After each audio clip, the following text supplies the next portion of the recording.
Welcome back to the Infinite Rabbit Hole. I'm your host tonight. I'm Jeremy. I'm one of the co-founders of the Infinite Rabbit Hole podcast. And with me today, I have my two co-hosts, the other half of the co-founding Infinite Rabbit Hole guides, things, dudes. Jake, what's going on, man? Nothing's going on. I just got off work and now I'm here. Good. Yeah. I hope you're ready for a long one because I have 38 pages of notes. Well, I'm coming in with a already biased opinion that this is all fake, so you'll have to blow my mind. I will. And batting up cleanup, we have Jeff, who I know is pissed right now that he's got to be on this long ass episode because of me. I love you, Jeff, and welcome to the Infinite Rabbit Hole. Well, I love you too, Jake, and I'm not pissed. I mean, Jeremy. I can't even Jake. see my Yeah, brain. What the fuck, my bro? brain is fried today, but I'm gonna do my best to keep up with your 38 pages. He's gonna dip out 2 hours in. He's not gonna finish. Yeah, if you catch me snoring, just call me or something. Well, you know what though? This is going to be a very interesting topic because Jake, you're right. There is some far-fetched stuff in here. Most of it, yeah. But well, all you heard was that thing I sent you, which was the interview with the main guy of this whole story. I'm sure you're gonna dig, but as far as I'm concerned, it's like how much more could there be? Well, did they come back? Did they? Well, yeah, there's a lot here, man. All right. There's a lot. There's 38 pages worth of notes of a lot. Fair enough. Yeah, okay. All right. But what makes it even better, though, is that I found somebody who actually sat down with the daughter of the main character in this. Oh. Knows her in person. And can really shine a light on a lot of this stuff. She is a Fortean investigator and half of the On Wednesdays We Talk Weird podcast. I am very proud and excited to welcome Asherz to the Infinite Rabbit Hole. Asherz, welcome. How are you? Thank you. I know I'm super excited. You guys are very fun. Some very interesting views here. So I'll be curious to hear everybody's take. I'm probably a little too close to the situation to have any other surprising opinion, but hi, thank you. Thanks for having me. No, thank you for coming on here because you're a lot more famous than we are. We're just dudes that like to talk about weird shit. And you actually go out there and you investigate some of this really cool stuff. I do. So real quick, before we jump into the topic of the night, can you tell us a little bit about what you do and what you kind of have coming up in the near future? Yeah, absolutely. So, as you mentioned, I'm a Fortean investigator full time. That means that I investigate all of the anomalous phenomena. So I do cryptozoology, ufology, the paranormal, things like that. I think that there is a hidden kind of puzzle piece to a lot of these phenomena, even though, of course, I have my varying opinion on specific topics. But I think that when it comes to the world of fringe, there's definitely something that kind of ties it all in together. And so that's why I chose to do all of it. I got my start in it. I've always been into this stuff, first of all, I'll say that, but I didn't get into like this job until I was approached to do this documentary on the Mothman. And, so I started that back in 2019, ended up quitting my day job. I had a really nice day job that I quit and went to go do this full time. I have no idea why. But whatever, we all make bad decisions. And, so anyway, so I go out and, I go investigate these places, I travel around talking to eyewitnesses and things like that. And, obviously one of the people here, involved with this situation is one of them. But, and then in the meantime, nobody actually pays me to like go do that part of it, like the actual like cool fun part. So I have to make content. So as mentioned, I'm working on a Mothman documentary called Sinking the Mothman. It's one part of many, many parts of documentaries, plus a companion book to go with the documentaries because you just can never get enough Mothman. And then, I also have the On Wednesdays We Talk Weird podcast where we don't miss a beat, and you can find us every single Wednesday talking about everything. So I feel deceived. Here I was thinking that we were just guesting a person like us. and she's so much better than us in every way. No, listen. So I started off just like you guys. You'll be weird like me too when you grow up. I promise. Basically, what's going to happen here is Jeremy's going to spit out these 38 pages of notes, and I'm not going to listen to anything he has to say. I'm just going to wait for your response. You're convincing me tonight, Asherz, so welcome. You know what? That is exactly what my job is to kind of bring you a little bit closer to thinking that this could be possible. So we'll see how it goes. Sweet. And of course, she's going to be able to fill in the gaps that I missed, because I probably have gaps, and she's got firsthand knowledge. What I'm going to tell you up front is that you, Jeremy, probably have too much information. Oh yeah, absolutely. It's facts. Yeah, 100%. I mean, you probably got stuff that, like, maybe somebody one time in a book was like, "This is relevant," and it's absolutely not relevant Greg's at all. And it's favorite okay. color was green. Right. Yep. So we'll see how it goes. That's awesome. So do you have anywhere where people listening to this can get in touch with you or that's right. follow you on socials and stuff? Yeah. I mean, I'm assuming you guys have somewhere to post links. I'll give you my master link, my link tree. But I'm on, you can find me on Facebook under my God-given name, Ashley Hilt. You can find me on Twitter, at It's Asherz, also on Instagram at It's Asherz. And you can find on Wednesdays We Talk Weird just anywhere. It's the only thing that pops up when you Google it. So, it'll be easy. Perfect. I'm looking you up right now. Sure. And then I'm going to invite you to, oh yeah, there you are right there. Works at UFology. That's me. I work there at UFology. That's fantastic. Yeah. And then, so if anybody listening to this, of course, I'm going to invite her into the Infinite Rabbit Hole group page on Facebook. So if she denies it, then that's on her. You can send your hate mail to Asherz. Anyways, no.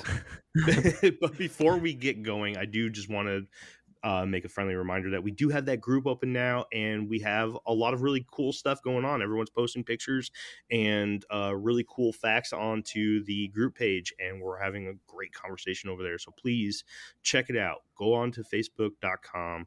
If you go to facebook.com/Infinite Rabbit Hole, that's going to take you to our actual page for the show. Make sure you look for the group. The group is where all of the conversation is going. And if you didn't get to join us, we actually did our first live meeting with some of our fans. We just sat down one day and we're like, let's go live. And we did it. And we had a really good time, a lot of really good conversations, nothing Infinite Rabbit Hole worthy, just like everyday stuff about like what we eat and crap like that. But we had a great time, and it was very nice to talk to a lot of you. So anybody who actually jumped on and had a conversation with us, I just want to say thank you for doing that. And without further ado, the topic we're going to talk about tonight is none other than Indrid Cold. Did you do a write-up for this, like an intro? No. No, I spent so much time on this that I did not even get to do an intro. You're a real scumbag, but I'm ready. Before we dive into the actual story of Indrid Cold, let's go a little bit earlier than that. According to author John Keel, in 1965, there was a group of alien contactees in Mexico that claimed they were taken to a place the alien beings referred to as Ganymede. 3 years later, in 1968, an even larger group of people from South America claimed to have been contacted by beings who said they came from a place that they also called Ganymede. The strangeness of these cases were not only that they both had people not only seeing UFOs, but they were claiming to have been contacted and transported to faraway places in space to visit another world that they called Ganymede. And they were countries away from each other and 3 years apart in the 1960s. And if you dive a little bit into the technology that was available in the late 60s, not only in Mexico and South America, but honestly the whole world, it would prove to be damn near impossible for these people to be in contact with each other to share their stories. In fact, these people's encounters wouldn't have been even available to Keel if it weren't for his background in journalism. And people wouldn't believe Keel if it weren't for his various ways of documenting and recording first-hand stories for contactees themselves. But why were people countries away sharing experiences about Jupiter's moon? Fact is, they weren't referring to Jupiter's moon. And that's not where the strangeness ends. not by a long shot. Welcome back to Infinite Rabbit Hole.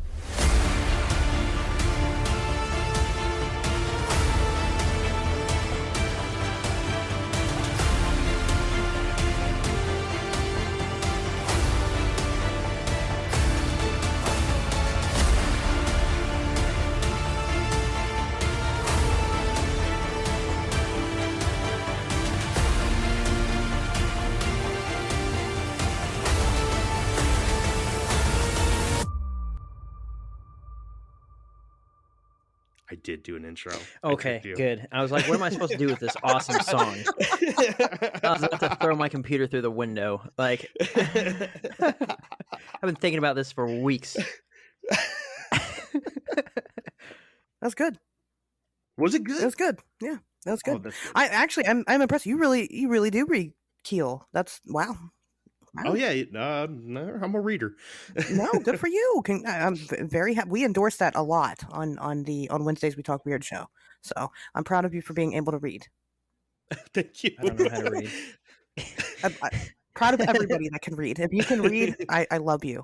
We're in love. Oh, we all get Guess stickers. she doesn't like me. If you don't read, yeah. Nope, I don't know how. Yeah. I'm just kidding. Yeah, I faked it all these years. Faked my way right in the military, not knowing how to read. Hey, I've read Probably some worked. stories, so They're all true. All of them. Yep. I believe it.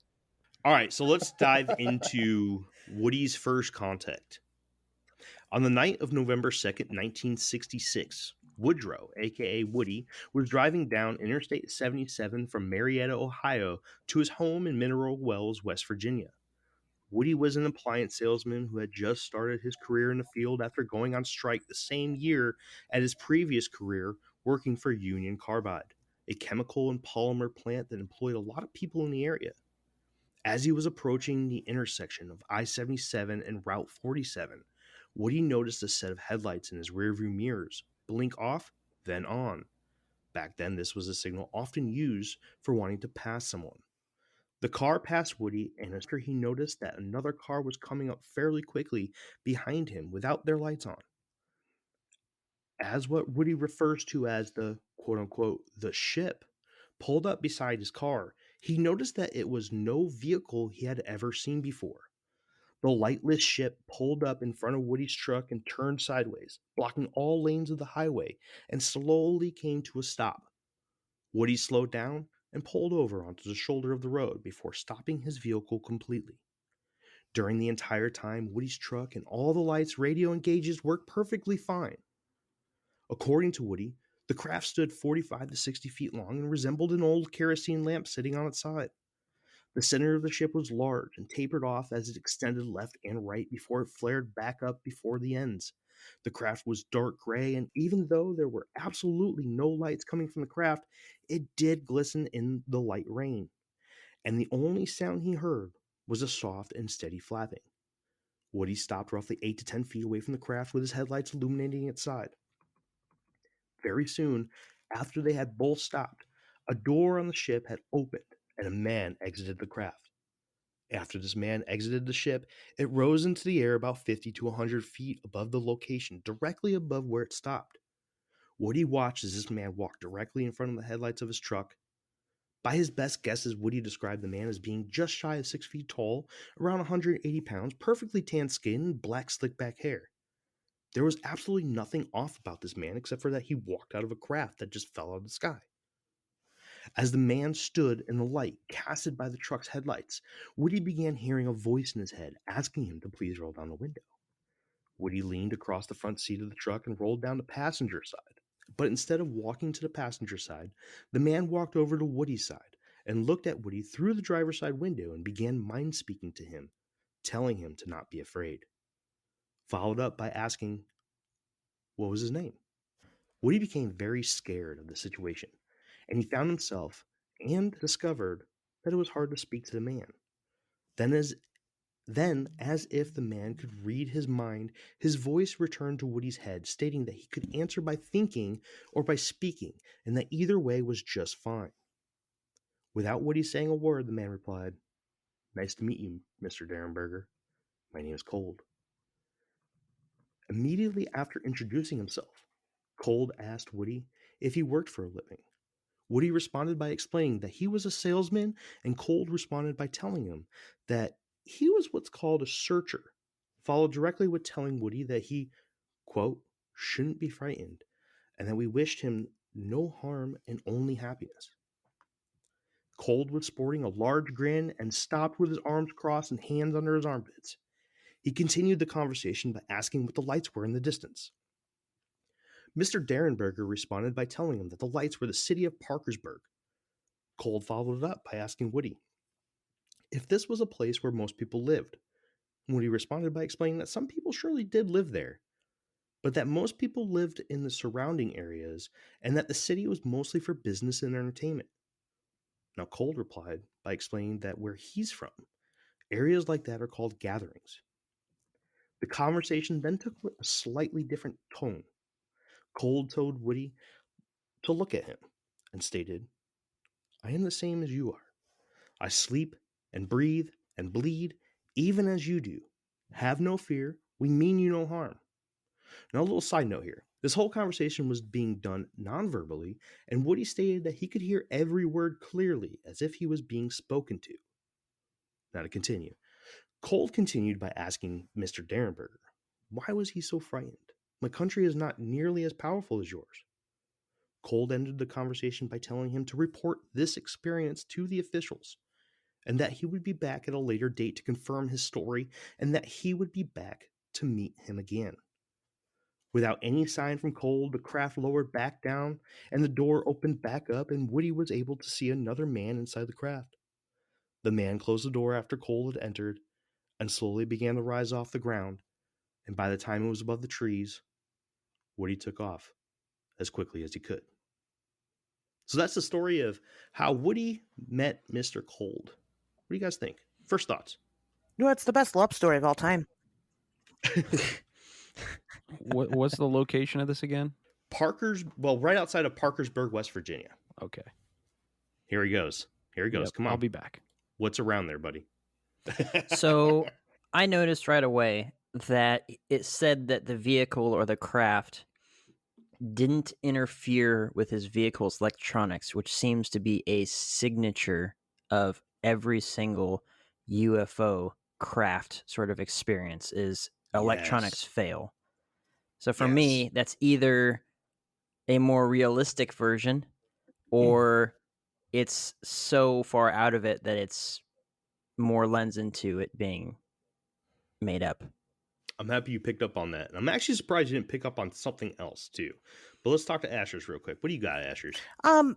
I guess I don't know how detailed you want me to answer this. But yeah, I mean, it's so okay. I guess we didn't introduce how I'm related to this topic. Should we probably do that and maybe? Oh, yes. Well, yeah, absolutely. Let's do that. Maybe that way. I'm a terrible host. No, it's okay. It's fine.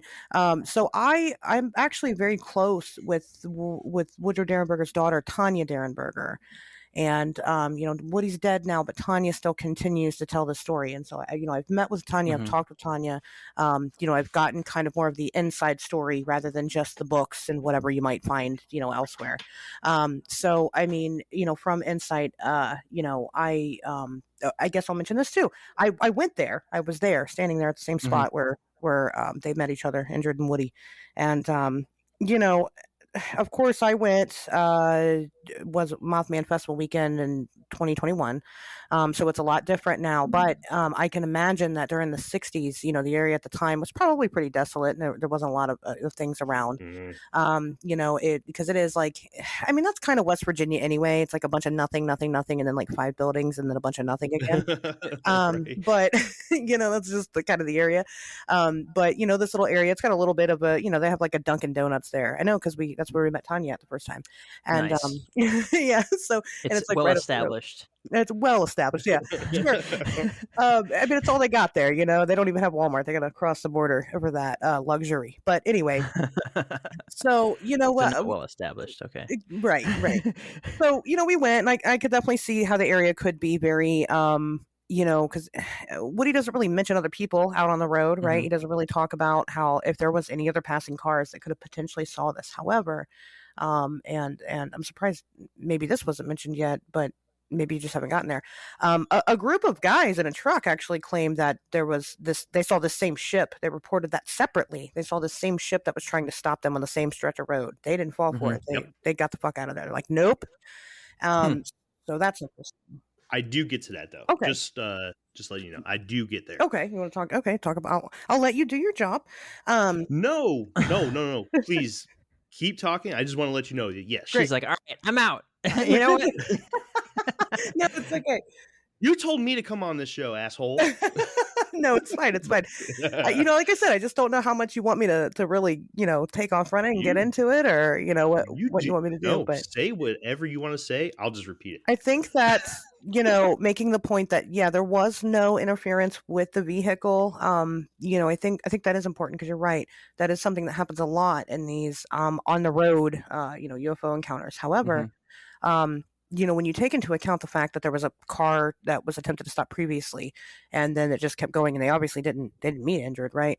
I think kind of the point of it, and I think that the longevity of the relationship here kind of attests to that, is that Indrid didn't want to stop anybody against their will. I mean, I think he wanted somebody that would want to listen to him. So I think that if he were to interfere didn't blast his car with an EMP, right? Yeah, exactly. I need to talk to you. Maybe. I mean, I don't know. It could be. No, I mean, I think that there was a reason behind it. I think that obviously the technology's there, but he didn't really see the need, and so he was going to wait until somebody was just kind of willingly on the road that night, and that somebody happened to be Woody Derenberger. So, well, the other side of it is, if, for me, this is a really big if, but if there is extraterrestrials or interdimensionals or what have you, you'd have to assume that there isn't just one planet that has them. That if they have the ability to maneuver in technology, it's similar to like the different countries on this planet. The people look different. They have different forms of technology. Our cars that we make here in America, our original like muscle cars and stuff, aren't anything like the super fast, crazy sport cars in like Japan. If I'm putting this in my head so it makes sense, why couldn't it be that a craft from one place would be different from a craft from another place? And also the fact that he looked like a person versus like a gray or a whatever or a jellyfish. Maybe this is going to play into Jeremy's idea of interdimensionals that travel using what is it? He thinks that they're not beings, they're vehicles, or they are cyborgs or drones or something like that. Yeah. Make him look exactly like us, and then he wouldn't need to speak. Be like, and he could be saying like, we breathe like you, we eat like you, we sleep like you, and all these different things. It's not the body that's in front of this guy that's saying that. It's the voice speaking through him into his mind. Right. Yeah. So you're in for a ride, dude. I can't wait. I love rides. All I got. Yeah, this is exciting. Knowing what I know about it, this is exciting. I know. He just stepped in a whole bunch of shit. I love it. Am I like on the right track? Yeah. I hate it. Yeah, you are. Yeah, cool. You're gonna enjoy this then. Okay. I think this is gonna be fun. This is gonna be a lot of fun. What about you, Jeff? You still good, man? Yeah, I was doing a little bit of looking at the area and what's around. I couldn't find anything super crazy. There's a couple Coast Guard bases over there. There's a lot of corn in that area. And the Coast Guard's not doing anything. Not that I know of, anyways. There's lots of meth. I can tell you that. Oh, lots and lots of meth. Probably As far what as it the is. as far as the eye can see, fields of meth. Sounds like Fresno. Very similar. Yeah. Well, the story, that's a wrap. It was meth. Oh, all right. You guys ready? Yep. Ready. Let's move on. Let's talk about the police.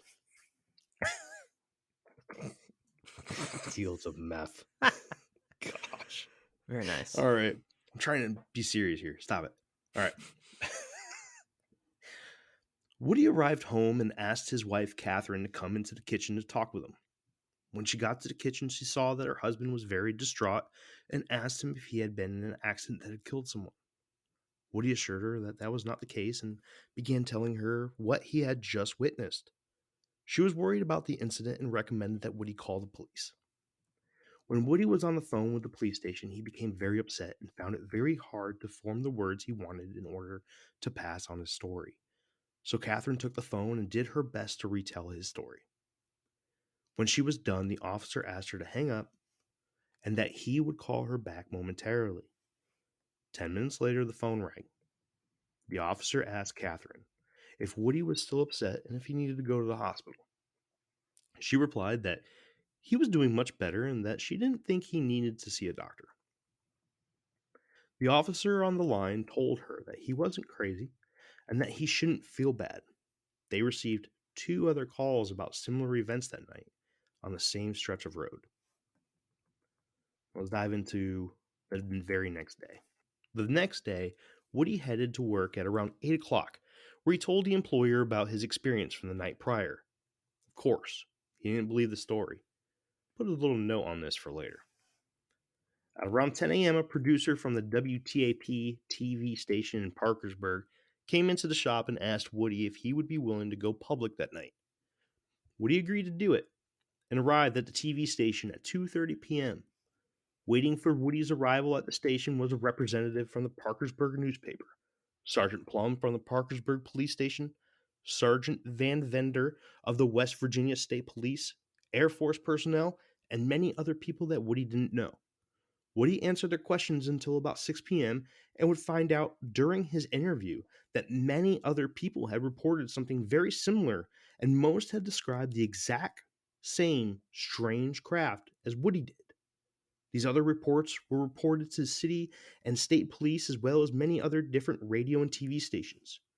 One of these reports came in from a mom and her son and daughter who stopped their car to watch this craft.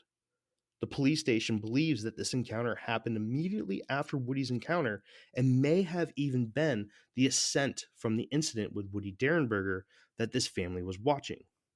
When the craft left the area, it was heading straight towards Parkersburg.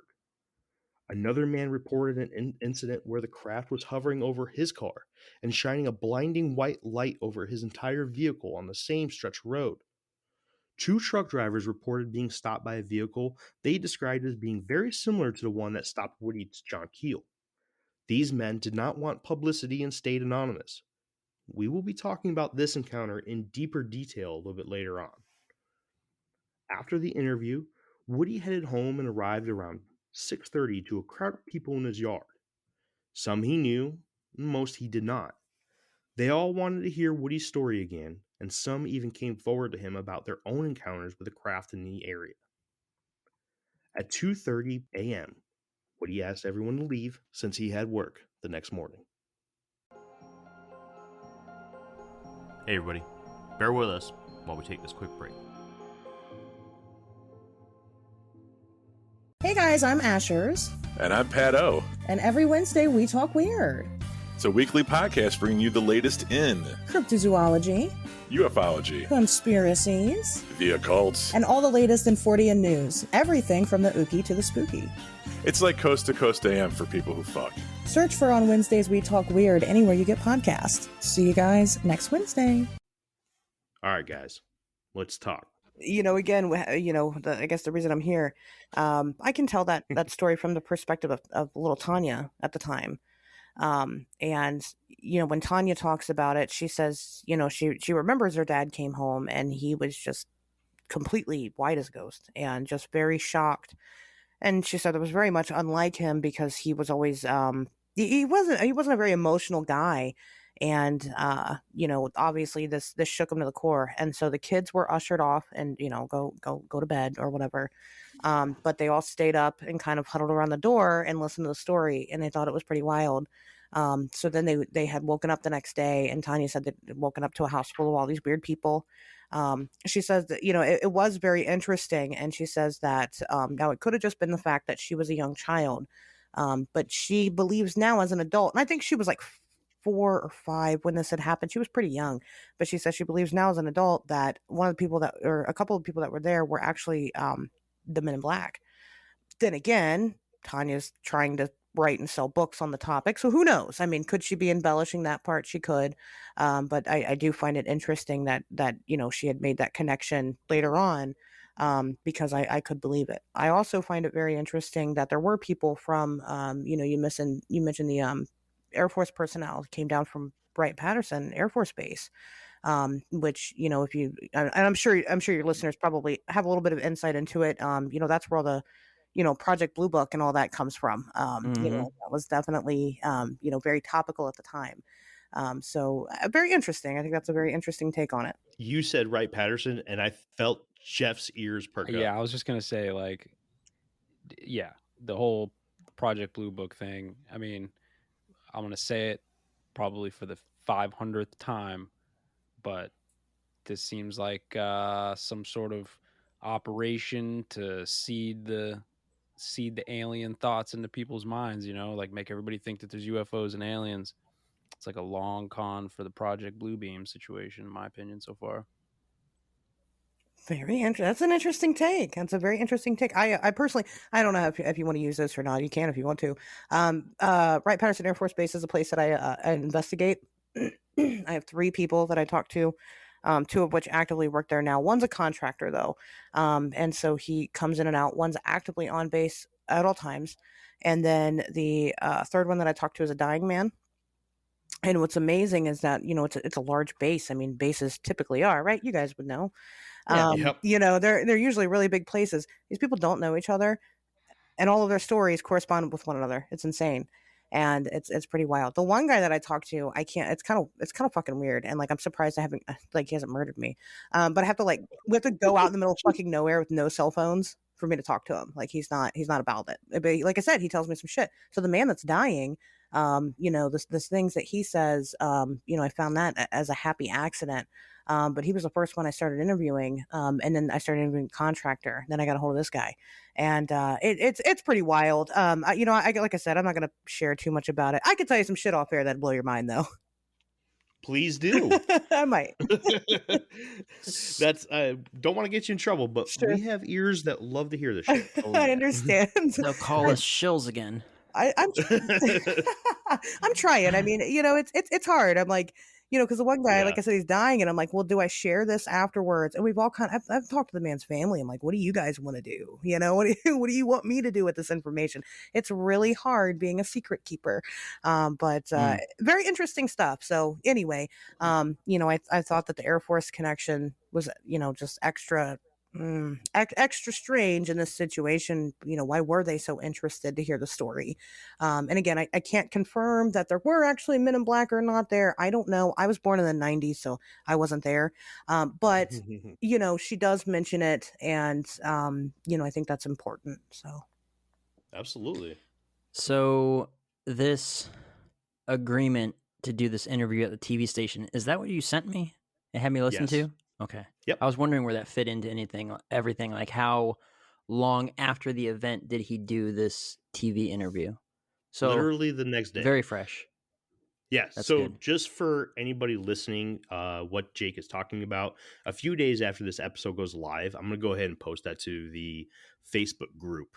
That link. It's a YouTube page, YouTube video. It's just a still picture, but it's got the interview because it was a radio interview.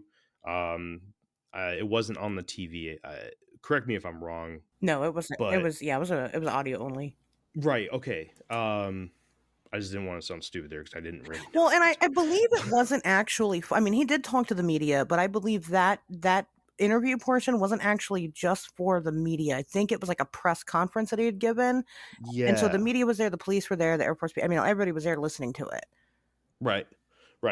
It was a big deal. It was a huge deal, and I think you're right. I can't remember, but I believe in his book actually he had said that he had done the conversation with the group of randoms, right? The police, the military, the press, and everything, and then he went on to the show. But I don't think. I've tried to find a recording, like an actual video recording, but No, there wasn't one. You're talking about. I mean, it was a mad. I'll tell you that it was a madhouse. I mean, just instantly, everybody was there. Nobody knows who was who, and that's why I kind of question the Men in Black thing a little bit because little 4 or 5-year-old kid, I'm sure there were men there wearing black clothes. You know what I mean?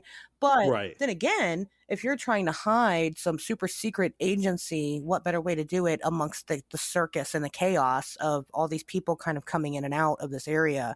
So, I mean, God, anybody could have been there, you know, and nobody would have known. Facts. Absolute facts. I like Jeff's approach because as we're talking about this, I can't help but think, you know, people that claim to see UFOs. I mean, shoot, I've seen a UFO. I've seen a bunch of UFOs living around military bases and stuff. I mean, I don't know what they are, right? I'm not going to say that they were, you know, extraterrestrial or whatever. Being around military bases, I can only assume that they're military technology most of the time. But the attention that this guy got from his experience, everybody and their mothers there to do an investigation and a report, versus nowadays where people say, hey, I saw a UFO and stuff, and sure, it gets like, you know, hits on YouTube, but there doesn't seem to be any like news stories, you know, all kinds of stuff. It's like, I like what Jeff was saying, because it feels like the narrative was being established and now it's already established. Like there doesn't need to be any investigation to make sure people are believing it, because people absolutely believe it. It's been normalized now over the decades. Yeah, I don't know. So I'm just like, I'm kind of, you know, playing devil's advocate for both sides right now. I'm just like, I was like, I could see it one way, I could see it the other way. I'm kind of formulating my opinion and taking notes as you go, but I'm just like I like how he said that, and you know, thinking about this, because I mean, there was this one, right, and then there was the Kelly Greenman that got a huge amount of, you know, publicity, and all kinds of people showed up for that one. Then there was the Rendlesham UFO incident. That one got quite a bit of attention and stuff, and those ones were all, you know, decades ago. And now, as it's gotten more and more recent, the level of publicity that you get for these sorts of things, with the exception of the Facebook likes, the YouTube clicks, you know, all those sorts of things, it really isn't that big of a deal anymore. And even with like the Pentagon saying like, oh my gosh, yeah, we have no idea what these things are, you know, wink, wink, nudge, nudge, whatever, you know, or they're telling the truth. Yeah. Still, it's just like, you know, if Jeff was onto something as far as this being like a trial run for the idea that there's extraterrestrials or something else out there, it makes sense that they'd want to follow up and make sure that people were like buying into it and stuff, versus now where it's already established, you know. And I'm just like, interesting. To fill a hole real quick, as you'll see later on when I get a little bit deeper into the story, this was something where people were seeing shit in the sky. Like this area, this northeastern corner of the Ohio Valley was just flooded with strange shit in the sky. Nice. And this was like, everyone's seeing this stuff, right? Mm-hmm. And this guy says that he finally made contact with something.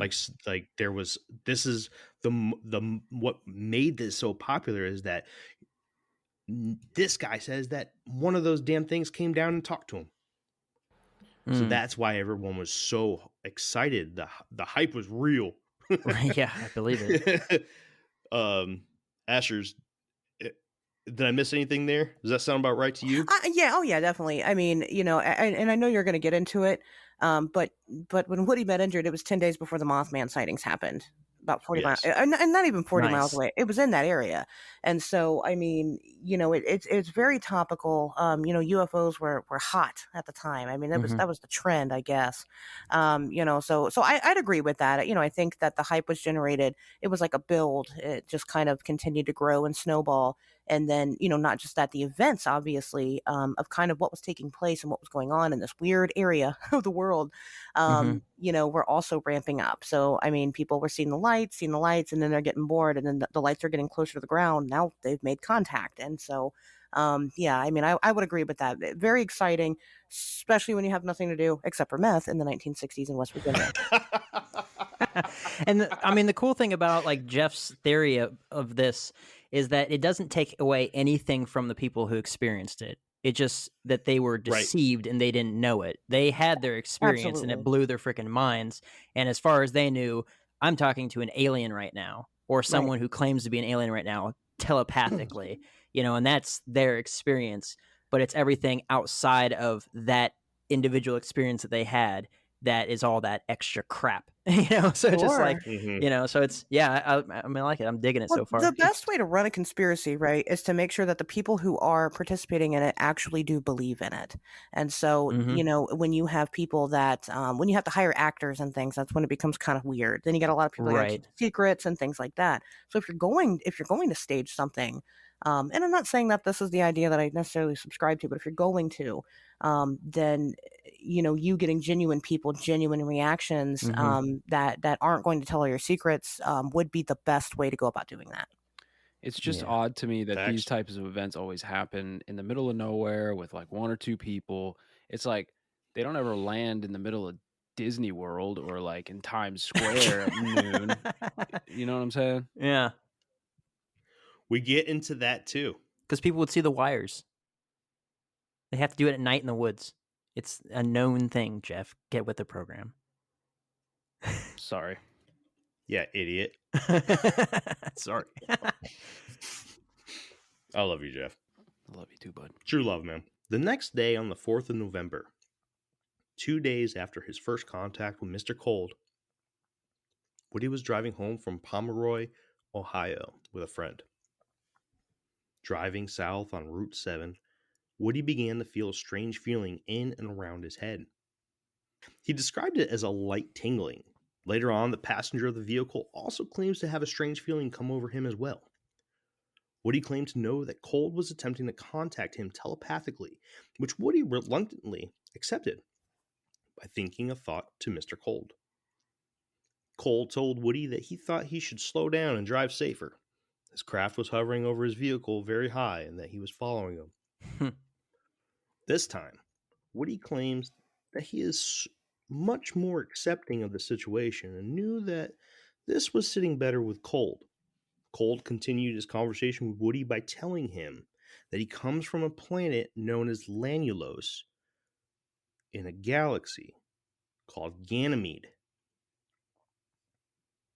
Y'all heard that before. Just want to put a plug there. Woody later would feel that this information was intended to be incorrect to keep Cold's planet safe. Moving on, Mr. Cold would continue to tell Woody that his planet was bigger than Earth, but it was practically the same. It had mountains, forests, streams, and oceans, and a lot of the same plants and animal life, with slight exceptions. He told of his wife, Kimmy, his 2 sons, and his newborn daughter they named Cumulus after her mother. Their planet only had 3 seasons: planting, harvesting, and cold, and the life expectancy of the people on their planet was between 125 to 175 Earth years. And just before Mr. Cold warned that he was ready to break contact and to expect a severe shock as contact was broken, he told Woody that his first name was Indrid. Just after that, their communications to each other were broken, but Woody never received the shock that Cold had warned about. Instead, he had a pain in his temples that quickly spread throughout his head. The only place Woody initially reported this incident to was directly to NICAP, the National Investigations Committee on Aerial Phenomena in D.C. Go ahead, Jeff. So, something else I just wanted to say. Why do these things always happen around the number 7 or 77? Oh, there he is. I love him. Go ahead. Well, I'm just saying. Say things. 7 p.m., Interstate 77. And this, I don't think this isn't the one you're talking. This is the first contact, I believe. Sorry, I'm like looking things up as you're talking to me about this because I'm like digging into this because I'm going to figure this out right now. I'm going to shatter this whole thing. Mm-hmm. But yeah, I hope you do. I hope at the end you shatter it because there's a lot that you're going to have to shatter. No, he's going to do it now and destroy the episode. I'm doing it right now. No, I'm tracking with you. Keep going. Let's go. Let's ride. Well, hold on. Asherz, Jake. Anybody? I mean, yeah, I don't really have anything much to say about it. I'm now that I'm understanding the flow of how this is going to go. Anything that I have to say, you're going to get into, which is great. You're doing a great job. Thank you. I appreciate that. What's really good about what you're bringing to this is I think we're gonna be able to cut this episode a little shorter because I think I'm gonna be able to skip the Tanya part. You're bringing a better perspective from Tanya than I'm able to do just by reading her book. Oh, good. And you're Cool. literally saying, more than what I have too. Sure. But you're saying some of the stuff that I have. So Right. I think that you're bringing a whole nother aspect to this show. Oh, good. I'm glad. Yeah. To where it's not just me reading what I have scripted, and you're bringing firsthand stuff. No, I which mean, is a lot I'll better. I'll stop you. Usually when I agree to do interviews with people and I go on their show, it's basically I have to start in baby steps and explain everything right from the beginning to the end, because I don't know what the hell I'm talking about, and that's fine. So it is really a breath of fresh air to have somebody who actually is invested in it and did do their homework and not just like, the basics. So yeah, like I said, you're doing a great job. Keep doing it. Yeah, like they say, here in the Infinite Rabbit Hole, we go to page 3 on Google. That's right. Smart. Always. Jake, what do you got, man? So, Ganymede. Yep. Is Greek mythology, is a person who was abducted by Zeus and taken to Olympus. And I know that we did name a lot of our astrological bodies off of, Greek mythology and various forms of mythology and all those different things. I'm curious if Cold told him that that's what our galaxy is called based off of what we may have already been calling it, or if he told him that and then later on it was discovered and then we said, well, that'll just be Ganymede then. If it's on the latter side, if it's like it was already established that this is a galaxy called this, I'm curious if Cold said, yeah, we're in this sort of a galaxy, and then later on looking it up, they're like, oh, that's Ganymede. It's not like an unknown place, is what I'm saying. It's not, right. If it's already been discovered and the galaxy's been named, it's not an unknown place. So this would technically be a planet we could look up and using a more high-powered advanced telescope, maybe on a satellite out in space, which doesn't exist, could see this planet and stuff, versus I don't really know how to explain where I'm going with this. So check it out, right? Yeah. I think that there is a slight mix-up in vocabulary between those from the planet Lanulos and those from Earth. So I've noticed a lot in some of the books that I've read for this is that Cold refers to the galaxy that he is in, and he does say that we share a galaxy. We're from the same galaxy, because there is a particular time that I will get to where Cold escorts another alien being or beings to the end of our galaxy and basically pushes them out of our galaxy for us. And in that book, it's referred to as the Milky Way. But as you just heard me say, is that he's from a planet named Lanulos in the Ganymede galaxy. Now, I believe that the definition of galaxy in Lanulos really means solar system. Yeah, I think it's a breakup of definitions. Like, there's that you can't expect everything to be perfect. Like, they're not going to know gathering in city. Yeah, exactly. Like gathering in city. So they use the word galaxy to refer to solar system, but they know that we all live in the Milky Way galaxy, because we call the galaxy Milky Way, right? But a galaxy is a collection of solar systems, like billions of solar systems all around. And a solar system is a collection of planets around a star. So I think that the definition for galaxy on Lanulos is solar system. I have a really interesting, kind of an easier way to explain Earth. that. Our planet, right? What's our planet called? Earth, right? Except it's not called Earth to other people in different languages. Sometimes it's called Terra. And there's so many different. There's like 50 different words for Earth, right? And so of course, if we had this big conference and had big alien contact, and we're like, oh yeah, yeah, we're all here from the planet, and then we would all hate each other and fight each other and disagree on what we would even call ourselves.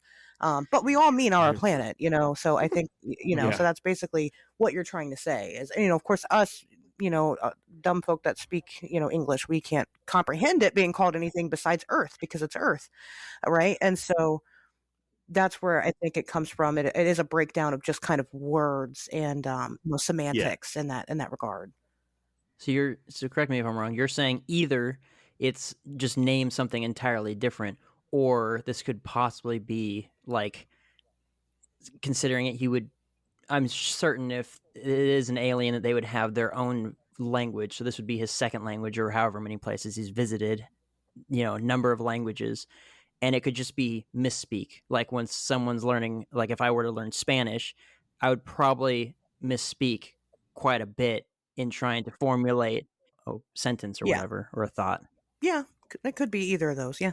All right, I'm down. Now, there was a part of this that I had to cut out because this was originally almost 50 pages long, and I cut out a lot of stuff.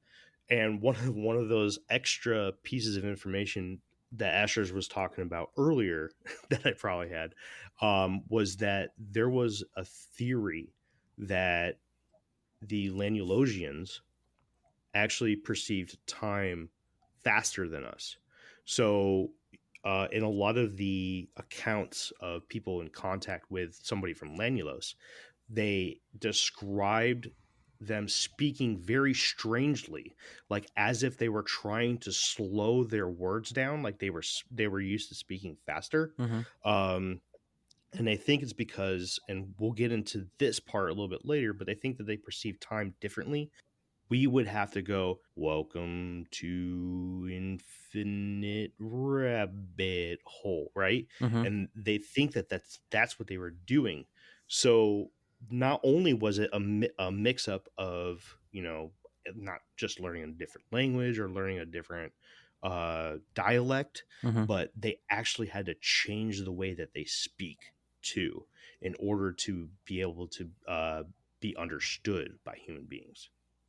So there's a lot that they had to do in order to communicate with us properly. Or it could have just been that their language had more syllables than us. Probably. More syllables, longer words to get out the same sort of thought and stuff. You got to speak it quickly because otherwise you'll be there all day. Yeah.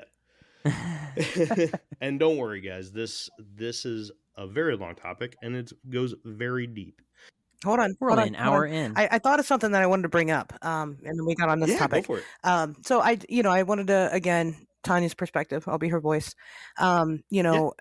Woody Derenberger was not a man that prior to this incident was into like sci-fi. They didn't own a TV.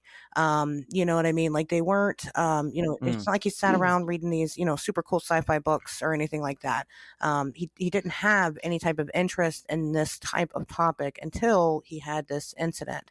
Now, of course, whether or not maybe they talked about it at work. I mean, he was a sewing machine salesman. So, how those people are really into sci-fi stuff. I don't know.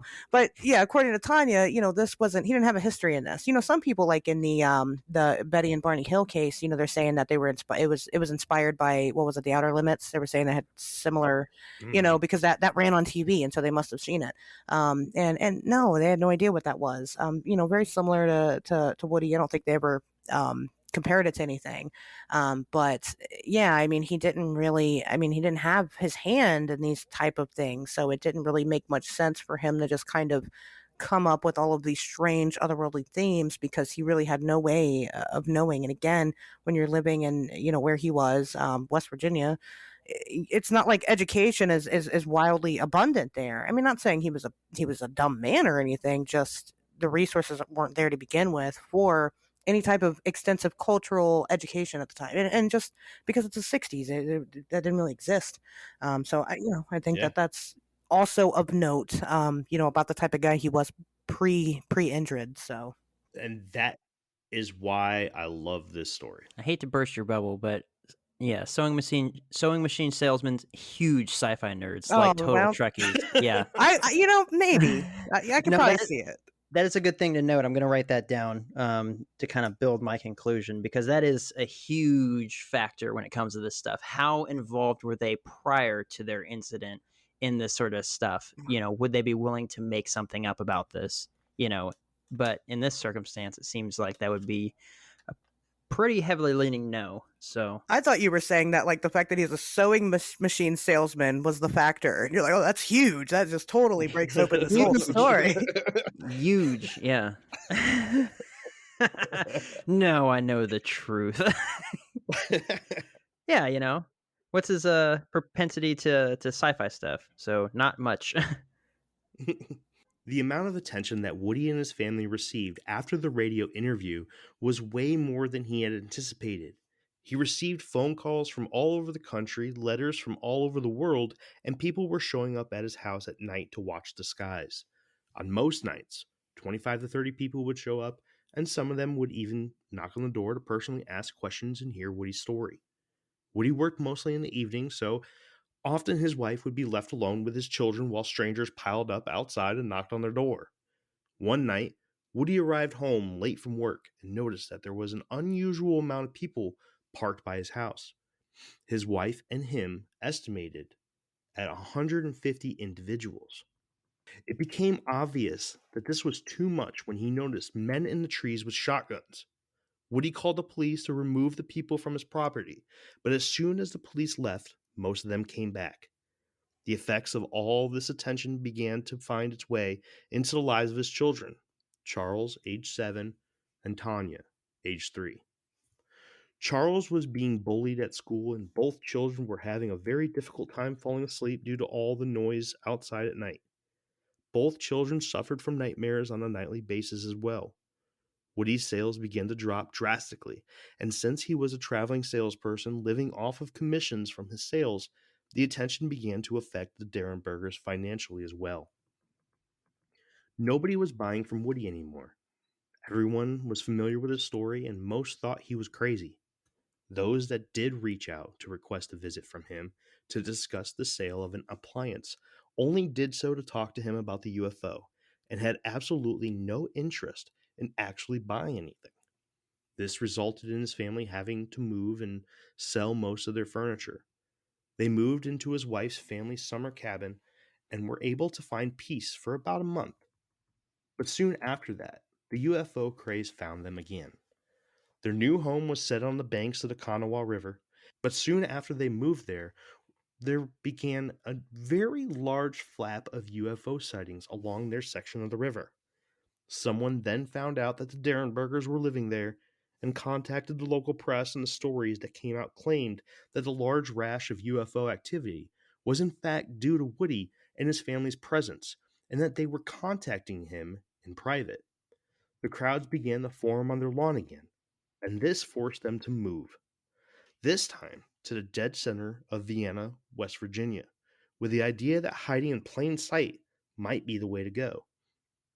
The craze followed them when a German TV crew showed up requesting them to be a part of their documentary that they were planning to film.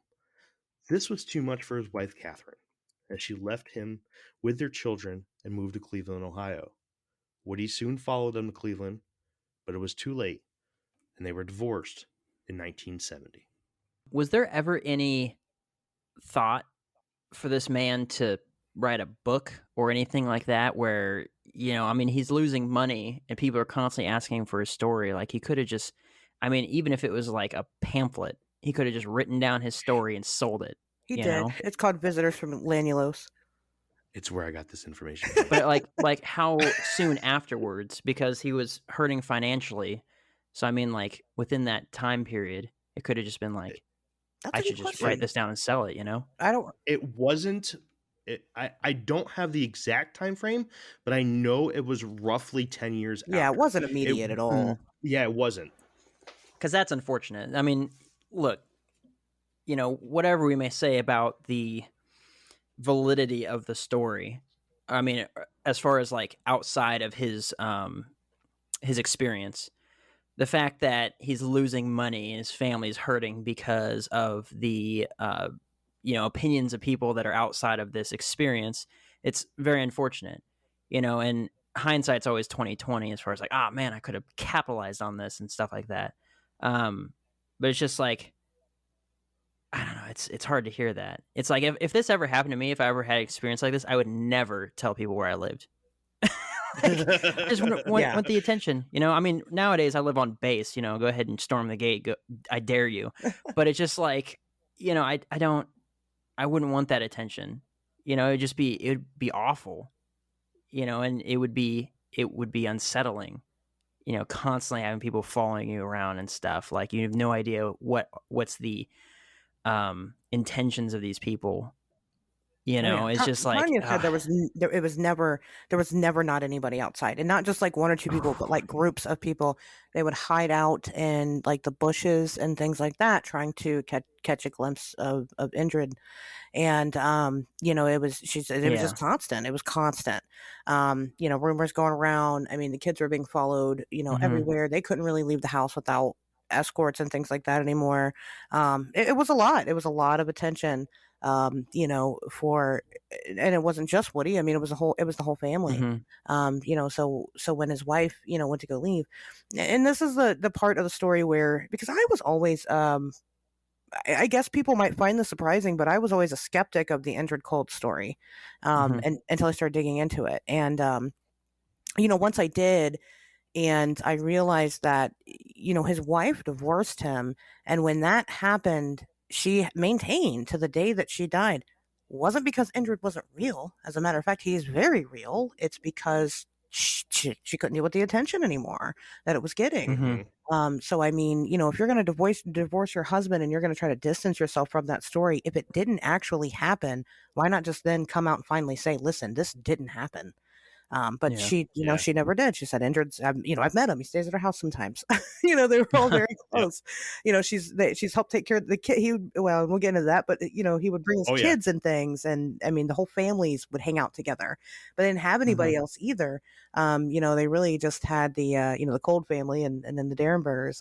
But yeah, I mean, so, you know, I thought that was probably one of the bigger pieces of evidence for me, you know, when I started thinking, okay, maybe there's something to this, was the fact that, like I said, she left, she took the kids, but until the day she died, maintained that the story was real. Very interesting. Yeah. And we do get into this. We get a little bit into Catherine's relationship with the Lanulosians. There's a reason why I chose this. I love this topic. I think that this is probably, to me, the Indrid Cold story is one of the best evidence for any type of alien species ever. And it is like the best kept secret, because it sounds so fucking goofy and so fucking out there that it almost it has to be true. I mean, nobody makes this shit up. Nobody makes up a lifelong, you know, a lifelong torture chamber of constant attention. And like you get, you know, losing money and losing your family and basically every single thing ever, just to be like, yeah, I hang out with this alien dude. Like, nobody fucking does that. There is one more. There's Bob Lazar, and his story sounds incredibly convincing, constantly getting raided by the FBI and stuff. Like, it's just like... Oh, there's other really good stories, but for me, this one's tops. Yeah, for sure. It's definitely the attention factor around it leads more into its believability versus, like, if it was just like, yeah, I was interviewed one time, then that was it. You know? Well, I don't have a problem believing that these people had these experiences, like you guys have already said a couple times. I think what I'm having a problem wrapping my head around is, were they being duped? You know, was this some form of psychological operation or something like that? You know, so I, of course, like I'm a crazy guy, right? I'm the conspiracy guy. So people come to me with crazy stories and shit all the time, and you know, especially on my show, like I take their word for it while I'm talking to them. Like I believe whatever it is, crazy thing you're telling me, like I'm just going to go with it as if you're telling me the truth. And that's kind of where I'm going with these people and their experiences. But that still just kind of puts me in the spot where I'm thinking these people might have just been victims of some form of a psychological operation, whether it be from, you know, whatever, Men in Black, the Deep State, whatever, take your pick of the organization. Yeah, I think that's a really fun take on it. I personally have never thought about it that way before, and I'm curious to see, you know, to listen to more of what Jeff has to say as we continue along with the story. At the end of December in 1966, Woody was contacted by the former police chief of Parkersburg and current captain of the Cocoa Beach, Florida Police Department, Bruce Parsons. He was also working as a security guard for NASA, and was told to reach out and invite Woody and his family to Florida so that Woody can tell his story directly to the head of NASA, a man only introduced to Woody as Charlie. Instead of a pleasant trip to Florida and thrilling tours of Cape Kennedy Base, he was instead interrogated for 5 days by many different people. Afterwards, he was told that there was nothing new in his stories and that everything he told of Lanulos, Mr. Cold, and the craft had already been reported numerous times. Woody asked why they never came forward with the information. In reply, they said that if they did so, there would be massive panic throughout the world. Many people would commit crimes or suicide. A quoted line from the book, Visitors from Lanulos, by Woody Derenberger himself, states they said, quote, women would commit suicide. They'd throw their babies out of windows, jump under trains. This kind of panic could sweep the entire world, end quote. Additional interviews and investigations were conducted by SACI, Space Age Communications Incorporated, NICAP, and the Air Force. NICAP even went as far as to hire Dr. Robert A. Jenkins, a local psychiatrist, to administer an EEG test to test for epilepsy, which came back negative, with particular terminology such as, quote, no evidence of epilepsy. Normal recording with no indication and central nervous system pathology at all, and no evidence of any psychiatric disorders. NICAP dropped even lower by telling Woody to not speak to anybody regarding these events unless they were a representative from NICAP themselves. Woody responded by telling him that he will speak to anybody he wants to. In turn, the representative that interviewed Woody returned a report to NICAP claiming that his stories were false and told events reminded him of a carnival. So what do you guys think about that? What was this Parsons guy's name again? Give me a second. Bruce Parsons. And he worked at... He was the Florida, Cocoa Beach, Florida Police Department. He was the captain there, and he also worked part-time as a head of security for NASA. So I wonder if he was related to either William or Bill Parsons, who was one of the directors of NASA, or Jack Parsons, the rocket engineer / occultist. Oh, I have no idea. That's you. That's your wheelhouse, homie. Parsons is also really, it's kind of a big name in West Virginia. It's kind of a really popular one. Lots of streets, and things like that named Parsons. Lots of people you run into with the last name Parsons. Yeah, it's a common name, but the fact that he was tied to NASA somehow, and then, like I said, Bill Parsons was a director of NASA, and then Jack Parsons, like I said, he's a rocket engineer. He's also like an occultist. There's a lot of connections with him and Thelema, Aleister Crowley's thing. So that's some digging I gotta do. I gotta do some digging now. Thanks. Yeah, I like it. The wheels are turning. I'd like those results. Yeah, I'd be interested in that one. No, I think that's interesting. Do we talk more about the psychiatrist, or is that? We do. Okay. We do. We end up getting into that a little bit more later on. Oh, wait. Well, it looks like he's not crazy, so that's good. Not seeing anything. I have those actually. I have copies of those reports. Tanya gave them to me. I've got a lot of really cool stuff. I actually have the bigger version, the large print version of Visitors of Lanulos, which actually has the copies of the reports in the back. I got to read them. They were they're really cool. I mean, they've got proper headers and everything to them, and I mean, the signatures, and then the stuff like the question and answer segments from NICAP. Oh yeah, like that's actually in the back of the book too. Like NICAP was trying to fuck this guy. Oh yeah.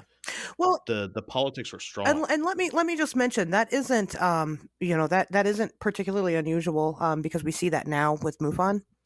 Right. They do exactly that with their eyewitnesses. Basically it's just their witnesses aren't people, they're cash cows, and it's terrible. So that's not, again, I'm not surprised by that at all. Me neither. What do you guys think about cutting off the first episode right here? Whatever you want to do, bud.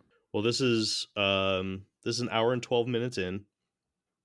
This is a very good break because we're going to actually get into the first time Indrid visits Woody's home. Yeah, we got to get next. into that juicy stuff so I can put that last time on Infinite Rabbit Hole thing.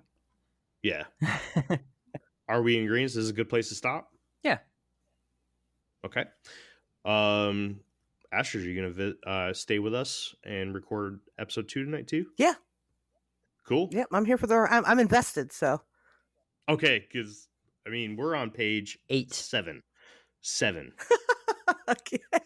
7 of 38. I might conk out for 3, but we'll see. We'll see.